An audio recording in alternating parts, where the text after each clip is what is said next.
皆様こんにちは、猫稲です。今回はなんと12泊13日のアジア周遊旅に行ってきました。まずは東京を出発して大阪経由して韓国の方に行ってきました。韓国に滞在できた時間がなんと18時間ほどだけでした。そしてソウルからプサンまで移動しなくてはならなかったので、限られた時間の中でどんな旅をしたのかぜひご覧ください。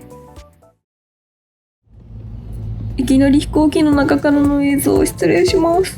実は家を出るギリギリまで準備をしてまして、締め切り時刻の10分前に到着しました。しかも YouTube のこと忘れてて全部縦動画で撮ってました。まずはビールで乾杯。TikTok のショート動画用に何度も乾杯撮り直してます。どんだけ撮るねん。 ANA のサービスのスープはめちゃうまです。関西国際空港到着です。飛行機降りたのでルンルンしておりますね。関空は LCC で前に来た時ぶりですね。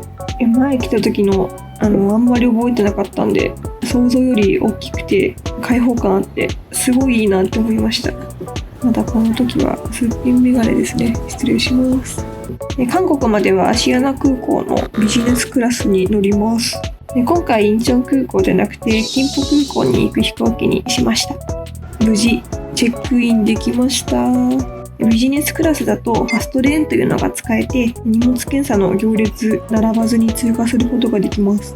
関空は出国したらすぐに免税店エリアがありました。すごく賑わってますね。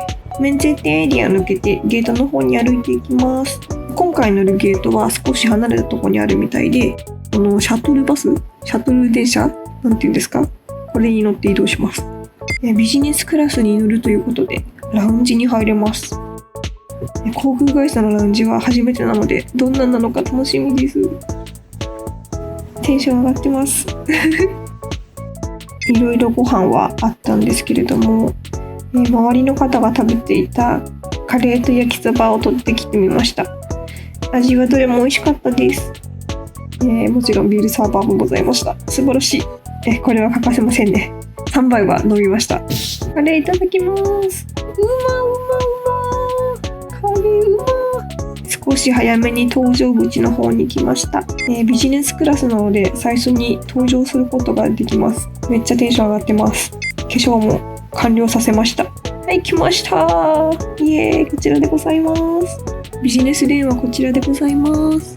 ドキドキドキドキ。はい、来ました。めちゃくちゃ席広いですね。エアバス330の300という飛行機で最新型の座席ではないんですけれども、キンポまで2時間で十分にリラックスできる座席です。シートポケットにはスリッパとヘッドホンがありました。2時間なのにスリッパがあるのすごいいいですね。ヘッドホンはこんな感じで良さそうな感じですね。早速スリッパに履き替えちゃいます。テンション上がってます。モニターのリモコンは肘置きに収納されてますね。これはエコノミーで乗った時と一緒ですね。ただこれ自分でも何回か以前からも使ったことがあるんですけど、タッチした方が早いです。ビジネスクラスだと席が広い分ちょっとタッチ大変だなと思いましたそれでは離陸していきます。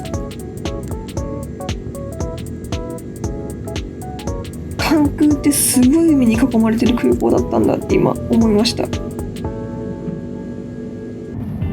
めちゃくちゃ綺麗ですね。ここで今回の旅行について簡単に説明させていただきます。今回の航空券は ANA のマイルを使って発券した特典航空券になります。ここから先乗る飛行機はほぼビジネスクラスとなっております。コロナの影響で私も友達もマイルが溜まっていたままだったので使ってしまおうってことで今回の旅行に至りました。特典航空券に関する動画も別で作ろうと思っているので楽しみにしてくださいね。話を戻りメニューありましたので見てみます。シャンパンやワイン、他にもいろいろなお酒、ノンアルコールもありました。メインメニューは牛肉か鶏肉かを選ぶ感じでした。せっかく2人なので1個ずつ頼んでみました。CA さんにメニューを伝えたのでご飯まで席を倒してみます。この座席はフルフラットにはならないんですけれども、寝るには十分なくらい倒れてくれます。足伸ばせるって最高ですね。テーブルを出してご飯を待っていたんですけれども、朝が早かったのでうとうとしてしまいました。気づいたらご飯がやってきました。私が頼んだのは和風牛焼肉です。韓国風の味付けでお肉柔らかくてとっても美味しかったです。友達が頼んだ焼き鳥の方にはコチュジャンがついておりました。私は毎回韓国系の飛行機に乗った時には必ずコチュジャンを追加でいただいております。ありがとうございます。감사합니다。コチュジャンはどんな料理にもつけちゃうくらい好きです。ご飯食べ終わる頃には、もう韓国の上空にいました。韓国は滑走路とかが安全上の理由から撮影禁止みたいです。なのでもう次は到着の映像となります。韓国到着です。毎回韓国に来て思うんですけれども、なんか近すぎるせいなのか毎度電車できた感覚になるんですよね。なんだろうこの感覚、わかる人いますかね。入学審査を終えて荷物を受け取ります。時間もないので早速行動開始です。まずはキンポからソウル駅まで向かいます。韓国ウォンは以前韓国に行った時のお金が残っていたのと、Tマニーっていうカードが日本でいうスイカみたいなカードがあるんですけれども、それも持っていたので空港では両替しておりません。ソウルでいろいろやりたいことを考えてたんですけれども、時間がちょっとなさそうだったんで、まず一番の目的だった上着を買うこと、友達に頼まれてた靴を買うこと、気になってたお店でご飯を食べることを優先にスケジュールを組みました。ソウル市内は東京並みに地図が頭の中にわりかし入っている方なので任せてください。まずは夜プサンに向かわないといけなかったので、ソウル駅に荷物を預けてミョンドンに向かいたいと思います。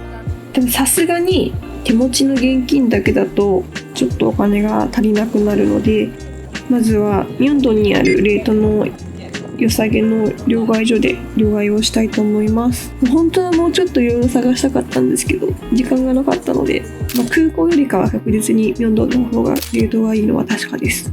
本当はもう少しレートのいいところを調べて買いに行ったりとかしたかったんですけど、ちょっと時間がなかったのでここで済ませたいと思います。ここにある両替所を見た感じ、レート、ほとんどのお店で変わりなかったので、どこで買えても同じくらいかなって感じでした。この日は5000円両替して、なんと45,200ウォンでした。信じられない。めっちゃ果物落としてる方いる。めっちゃ果物が。OMG。ミョンドンはソウル一賑やかな街ですかね。東京でいう原宿みたいな感じですね。グルメからショッピングまでこの街でわりかし何でも揃ってると思います。あと日本語できる方もめちゃくちゃ多いです。やっぱり韓国は寒いですね。早くダウンが欲しい。早くダウンが欲しい。すごい最後に来たのコロナ前ですが、あんまり光景が変わってなくて嬉しい。まずはダイソーに行きたいと思います。いろいろなポーチとかもあって可愛い。まずは忘れてしまったウエットティッシュとティッシュを購入しました。この後コンバースのお店に行って、友達のコンバース購入しました。実は韓国にしか売ってないニューバランスのダウンが欲しくて、ミョンドンにあるニューバランスのお店行ってみたんですけれども売っておらずでして、ロンペディンって言うんですけど、日本でいうコーチスタイルみたいなロングガウンみたいなやつですね。絶対にダウンジャケットを買って帰りたかったので、ホンデにニューバランスのお店あったなと思って、続いてホンデの方に移動していきたいと思います。もう今着ているねダウンがね、映像だとよく見えないかもしれないけど真っ黒なんですよ。恥ずかしい。本当に恥ずかしかったです。ミョンドンからホンデの行き方は、ミョンドン駅から行くよりかはウチロイクっていう駅があるんですけど、そこまで歩いて行った方が1本で行けるので行きやすいです。ホンデ駅に到着しました。懐かしい。よく9番出口の KFC の前で友達と合流したりとかしましたね。懐かしい。ここがわりかしメインストリートのずーっと長い道となってますね。日本でいう渋谷みたいな感じですかね。ここは若者向けのお店だったり飲食店が多い感じです。路上ライブしている方もいたりしますね。本では韓国来るたびに絶対1回は行く場所ですね。久しぶりです。昔本でにこの通りにあった、もう潰れちゃったんですけど、ピアス屋さんでノリで耳軟骨開けました。2箇所2箇所開けて3000円ぐらいでした。日本で開けると1箇所8000円ぐらい多分すると思うんで、本当にお得です。そろそろニューバランスのお店が出てくるはず。ありました、ニューバランスに。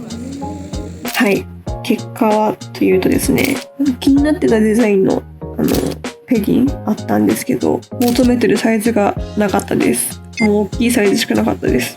次のニューバランスの店舗に行きたかったんですけれど、そろそろ夕飯の時間で気になってたお店が混んじゃうっていう口コミをよく見たので、夕飯前に行こうということでバスに乗って移動していきたいと思います。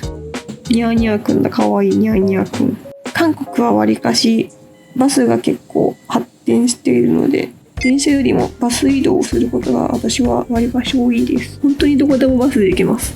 バスに乗るときはネイボーの地図を見て私は調べてます。韓国のバスは路線が数字で表示されているので、乗りたいバスを一目見て判断できるのですごくわかりやすいですね。バス乗るときは現金よりも T モニーのカードで払うのが一番楽だと思います。マッポ駅近くのバス停で降りました。ここから少し歩くとあります。コドシュっていうお店です。お店に着いたのが、月曜日の平日だいたい18時頃だったんですけれども、予約なしで待ち時間なしで入ることができました。ここは焼肉のお店で人数分4種類のお肉から選んで注文っていう感じでした。私たちは気になっていた韓牛の焼肉注文しました。あと他に絶対に韓国行って食べたかった韓牛のユッケ注文しました。飲み物はさすがに疲れててお酒が入らなかったんで、クランベリー昆布茶っていうのがあったので、それを頼んでみました。韓国にはパンチャンっていう文化があるんですけれども、注文したらおかずがめちゃくちゃいっぱい出てくるんですよね。これ有料じゃなくて無料で出てくるサービスで、初めて韓国行く方だったり韓国料理食べる方は戸惑うかもしれないです。全部無料です。特にこのスンドゥブチゲが本当に美味しかったです。ユッケきました。もうめちゃくちゃ美味しそうだ。オーランととびっことネギもいい感じですね。早速混ぜて食べてみたいと思います。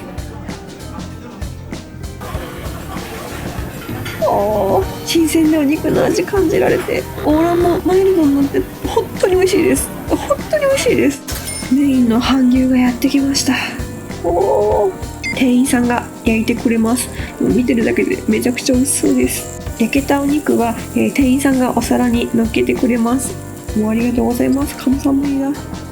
早速お肉の味は日本のお肉とは食感が違いますね。歯ごたえあるんですけど、お肉の旨味が感じられます。こちらにあるキムチやエゴマの葉と一緒に食べると絶品で、一緒に食べるのおすすめです。これだけ食べて2人で7000円弱でした。本当に満足です。お店出たら本当に待ってる方たくさんいたので、行くなら早めの時間に行くか予約することをおすすめします。続いてマポ駅から、地下鉄に乗ってソウル駅に向かいます。ソウル駅にもニューバランスのアウトレット入っていたのを知っていたので、もう最後の一思いをかけてダウンを見に行きたいと思います。真剣になって探していたので映像がなくてごめんなさい。そこで探してたロンペディンあったんですよ。あったんですけど、それ以上にもっと可愛いデザインのダウンを発見しちゃいまして、そっちを買っちゃいました。買って速攻着替えました。黒いダウンさようならありがとうございました。マジで可愛いこのダウン、ありがたよありがたよ。目的が達成できたので一安心です。実は今日のうちにプサンに移動しなければならなかったので KTX のチケットを先に買いたいと思います。ソウルからプサンまでは約6700円です。チケットも購入できたので KTX の中でつまむご飯どうせなので買いに行きたいと思います。まず1個気になってたアボカドキンパのお店、1000円くらいですね。アボカドキンパって聞いたことないですよね。初めて見ました。あとはマクドナルドに行って日本にないメニューを買ってみたいなと思います。乗り場の方に行ったらテイクアウトメニューたくさん売ってるお店あって、こっちで買ってもよかったかななんて。ホームの方にやってきました。なんか乗り場が高いからかすごい電車が大きく感じました。自分の乗る車両を探してます。この電車全部で何両あるんだろう。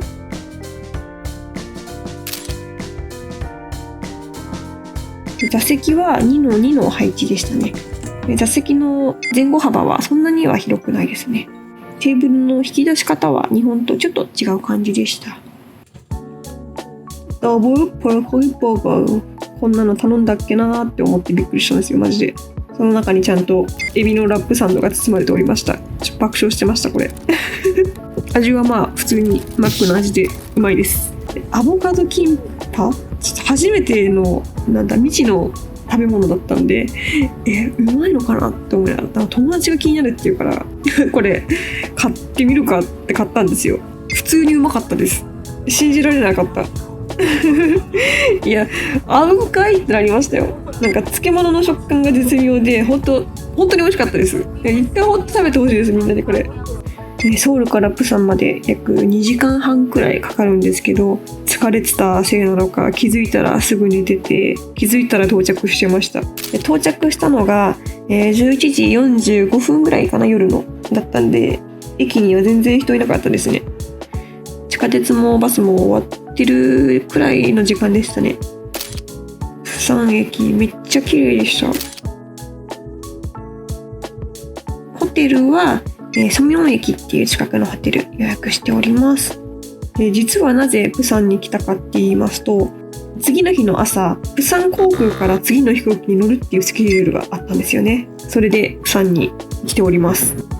で実は私初めてのプサンなんですよ。初めてのプサンにもかかわらず夜到着しちゃったので、朝飛行機乗るのであんまり観光する時間はなく、夜ソミョンの散歩をして韓国編は終了って感じですね。お散歩もなかなか面白かったです。プサンの方は方言もあって可愛いです。日本で言うと大阪みたいな感じですかね。大阪、福岡とか。いや、プサンも今度普通に楽しみたい。ではあんまり今日ももう寝る時間はないのですが、次の目的地に行く準備をしたいと思います。次の動画ではまたビジネスクラスに乗って次の目的地に行きます。どこでしょうか。お楽しみに。アンニョン。